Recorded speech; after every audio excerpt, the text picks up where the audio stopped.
Donc, j'invite tout de suite Milva Druguet-Desras, étudiante au doctorat.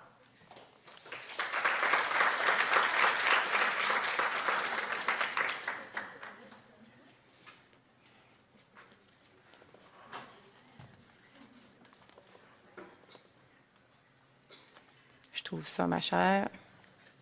Et voilà.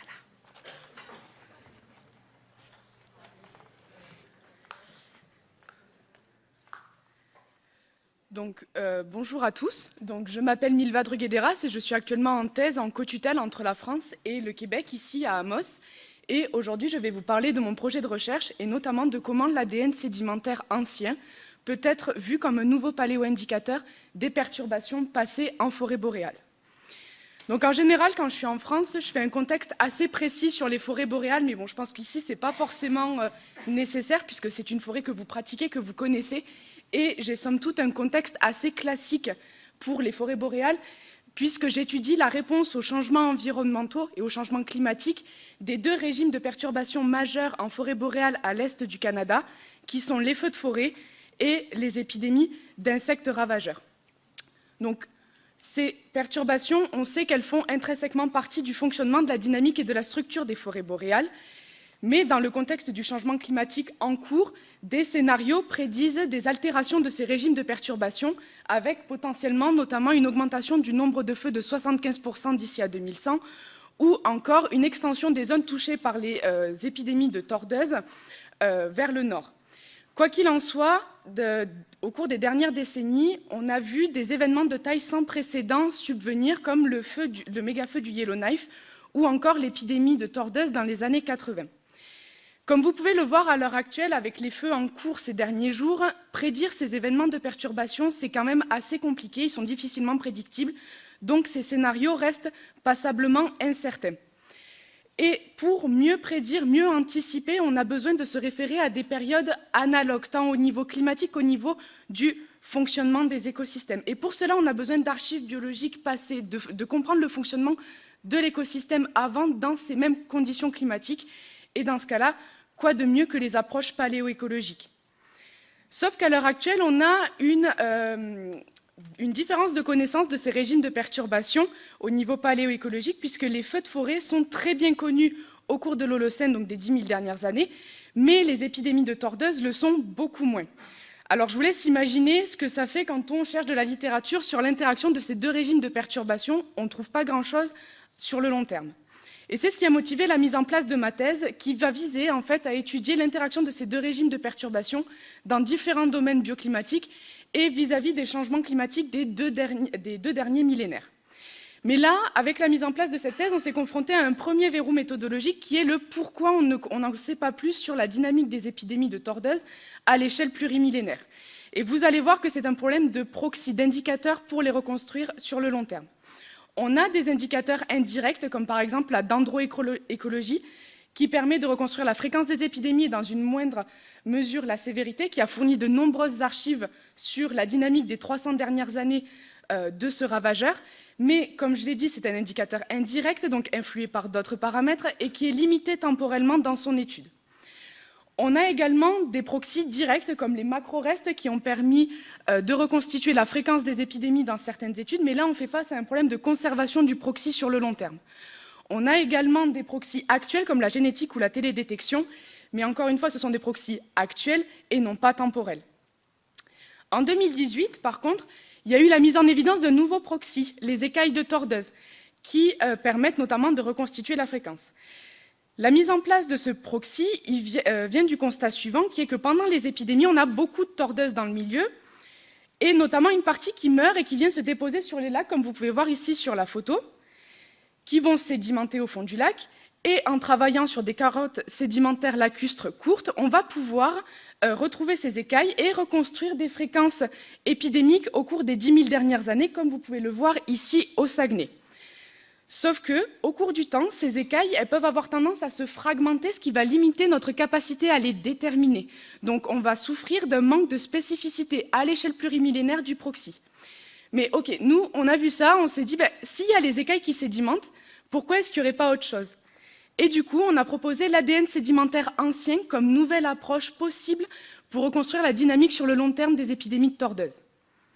Et c'est cette notion que je vais essayer de vous introduire aujourd'hui. Donc pour rappel, l'ADN, c'est une molécule universelle, mais qui est aussi une empreinte unique et propre à chaque organisme vivant ou ayant vécu. Et on peut discerner plusieurs types d'ADN. Vous avez l'ADN environnemental, qui est l'ADN de tout organisme présent dans l'environnement. Et on peut le subdiviser avec, par exemple, l'ADN ancien, qui est l'ADN de tous les organismes ayant vécu dans le milieu, mais qui ne sont physiologiquement plus actifs, donc morts. Il y a aussi l'ADN sédimentaire, qui est l'ADN qui est présent dans les sédiments. Et c'est en mariant ces deux dernières notions qu'on obtient ce qu'on appelle l'ADN sédimentaire ancien, qui peut se définir comme étant l'ADN provenant d'organismes morts ou de traces d'organismes, associés ou non à des restes organiques déposés à la surface du sédiment, puis recouverts et conservés dans les sédiments. Cet ADN, par rapport à des ADN actuels, a la particularité d'être hautement fragmenté et endommagé du fait du temps qui passe et des facteurs environnementaux. C'est une discipline qui a vu le jour dans les années 80-90 et qui a déjà montré sa robustesse pour reconstituer des communautés biologiques passées, étudier des espèces anciennes, mais aussi étudier la réponse des organismes aux perturbations et qui peut s'étudier tant en milieu aquatique qu'en milieu terrestre. Et aujourd'hui, nous proposons l'ADN sédimentaire ancien comme nouvel indicateur spécifique de la tordeuse pour reconstituer sa dynamique à l'échelle plurimillénaire. Pour cela, pour la mise en place de cet indicateur, nous avons deux objectifs. Le premier est qu'il permette de reconstituer la fréquence des épidémies et le deuxième qu'il permette de quantifier leur sévérité. Et pour cela, nous partons de l'hypothèse simple qui est qu'au stade endémique, on a peu de tordeuses dans le milieu, donc peu de tordeuses qui meurent sur les lacs, et donc on retrouverait peu d'ADN dans les sédiments. Tandis qu'au stade épidémique, on a une augmentation des individus dans le milieu, et donc on retrouverait beaucoup plus d'ADN, ce qui permettrait de différencier stade endémique de stade épidémique. Et pour ce qui est de quantifier la sévérité, on part du même postulat qui est que plus une épidémie serait sévère, plus on aurait d'individus dans le milieu, et donc plus on retrouverait d'ADN. Pour valider et invalider ces hypothèses, on a mis en place une étude paléoécologique à large échelle spatiale, donc répartie sur un gradient ouest-est sur l'entièreté du sud du Québec, sur 4 zones d'études qui comptent au total 10 lacs. Dans chaque lac, on a extrait une carotte sédimentaire lacustre courte, qu'on a datée au plomb et au césium pour les 150 dernières années, et au radiocarbone pour les temps les plus anciens.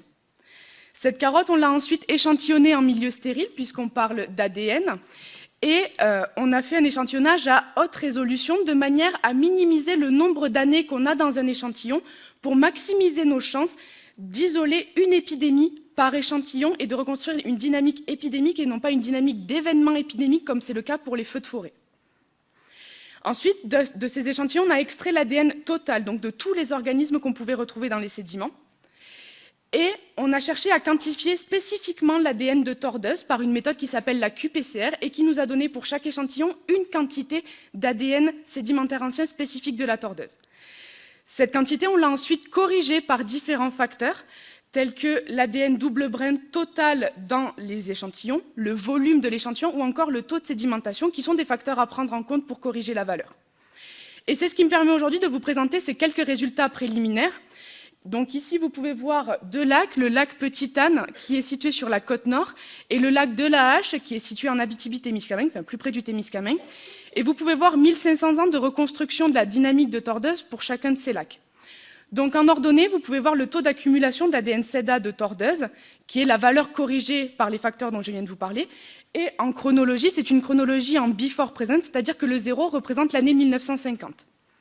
Si on se focalise tout d'abord sur la séquence du lac Petite-Anne, on voit entre les années 2000, donc de nos jours, et les années 1900, qu'il y a 3 pics distincts bien individualisés qui sembleraient correspondre aux 3 épidémies qui sont référencées et que l'on connaît dans la région, donc celle de 1980, celle de 1950 et celle de 1910.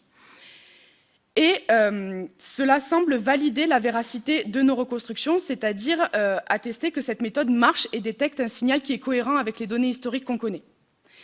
L'autre aspect que l'on peut mettre en évidence, c'est qu'il semble y avoir une synchronisation et une recrudescence des épidémies au moment des changements climatiques qu'on connaît, c'est-à-dire qu'on voit une première phase épidémique assez marquée aux alentours de l'an 1000, avec l'optimum climatique médiéval et l'entrée dans le petit âge glaciaire, qui sont des périodes chaudes, donc avec une fréquence épidémique relativement élevée, et on voit le même schéma se reproduire à la sortie du petit âge glaciaire jusqu'à nos jours.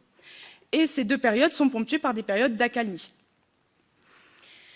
Et enfin, le dernier résultat que je voulais vous montrer, c'est que on détecte le signal dont je viens de vous parler sur le lac Petite-Anne, mais sur le lac de la Hache, on n'a pas de signal, alors que c'est une région, le Témiscamingue, qui est une des régions les plus touchées par les épidémies au cours des dernières années. Et c'est cohérent parce que quand on est allé sur le lac, il n'y avait pas de signal. Enfin, il n'y avait pas de stigmate des épidémies passées, donc c'est cohérent. Mais ce que je voulais vous montrer par là, c'est que l'ADN, quand on reconstruit l'environnement avec l'ADN, on enregistre un signal extra-local. Donc ça nécessite, pour calibrer un signal pareil, des études in situ pour calibrer notre signal, calibrer nos données et assurer leur véracité. Et c'est ce qui va motiver les perspectives de mon chapitre de thèse, qui sont 1. Augmenter le nombre de dates pour affiner le modèle d'âge et avoir une meilleure datation des épidémies au cours du temps, et 2. Mener des études dendroécologiques sur les sites d'études pour calibrer le signal que je viens de vous montrer et pour attester de la véracité de la méthode. Et enfin, je voulais finir sur les contributions que pourrait apporter la mise en place de ce nouvel indicateur. Donc avec l'ADN, on aurait une méthode qui serait peu chronophage pour reconstituer les épidémies de tordeuses sur le long terme, qui permettrait de les reconstituer à l'échelle plurimillénaire et qui serait directe et spécifique de l'insecte qu'on vient étudier. Et qui permettrait, puisqu'on ne perd pas de vue l'objectif majeur, de mettre en évidence un gradient d'interaction entre les feux de forêt et les épidémies de tordeuses à l'échelle du sud du Québec, dans différents domaines bioclimatiques et au cours des 2000 dernières années vis-à-vis des derniers changements climatiques. Merci pour votre attention.